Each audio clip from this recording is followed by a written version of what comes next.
নমস্কাৰ আপোনালোক সকলোকে মোৰ ইউটিউব চেনেলটোলৈ স্বাগতম জনাইছোঁ।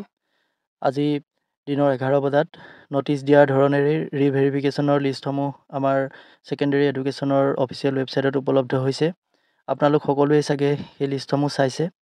আচলতে GT আৰু PGT দুইটাৰে লিষ্টসমূহ বেলেগকৈ মাৰিছে আৰু GTত অতি কম সংখ্যক শিক্ষাৰ্থীৰ কেণ্ডিডেটৰহে নাম আহিছে। তাৰ পৰাই আমি জানিব পাৰোঁ যে যিসকলৰ মেজৰ ইছ্যুজ আছিলে সেইসকলৰহে ডকুমেণ্ট ৰিভেৰিফিকেশ্যনৰ বাবে নাম আহিছিলে। যিটো মই আপোনালোকক ভিডিঅ'ত কৈছিলোঁ আৰু বিভিন্নজনে কমেণ্ট কৰি সুধিছিলে যে প্ৰভিজনেল চাৰ্টিফিকেট দিছিলোঁ, কিবা ইছ্যুজ হ'ব নেকি। নিশ্চয় তেওঁলোকৰ চাগে একো ৰিভেৰিফিকেশ্যনৰ নাম তেওঁলোকৰ নাই অহা।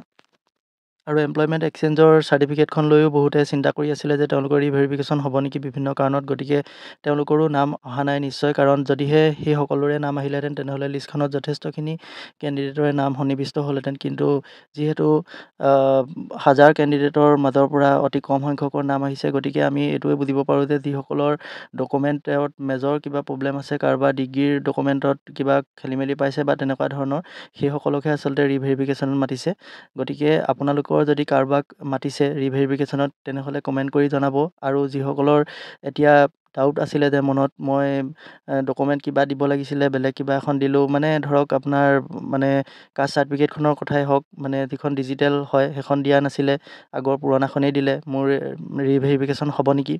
এতিয়া যদি নাম অহা নাই তেনেহ'লে তেওঁলোকৰ সেইখিনি একচেপ্ট হৈছে, এতিয়া মনৰ ডাউট নাইকিয়া হ'ল। আৰু এই লিষ্টখনে আমাৰ সকলোকে এটা ভাল খবৰ আনি দিলে। ভাল খবৰটো এইটোৱেই যে আমাৰ যিসকলৰ একচেপ্টেড ফৰ ফাৰ্ডাৰ প্ৰচেছিং আহিছিলে তেওঁলোকৰ আৰু ফাইনেল মেৰিট লিষ্টত নাম অহাৰ পৰা কোনেও ৰখাব নোৱাৰে। যদি কিবা এটা ইছ্যু তেওঁলোকৰ থাকিলেহেঁতেন ডকুমেণ্ট ভেৰিফিকেশ্যনত বা অন্য যিকোনো কাৰণতে যদি তেওঁলোকৰ ইছ্যুজ থাকিলেহেঁতেন, গতিকে যদি থাকিলেহেঁতেন তেতিয়াহ'লে এই লিষ্টখনত তেওঁলোকৰ নাম আহিলেহেঁতেন। গতিকে নাম যেতিয়া নাই অহা তেতিয়াহ'লে আপোনালোক এতিয়া নিশ্চিন্ত মনেৰে 10 অক্টোবৰলৈ বাট চাব পাৰে। গতিকে আজিৰ ভিডিঅ'টো ইমানেই আছিলে। যদি ভিডিঅ'টো চাই ভাল পালে চেনেলটো ছাবস্ক্ৰাইব কৰি দিব বুলি আশা কৰিলোঁ। ধন্যবাদ।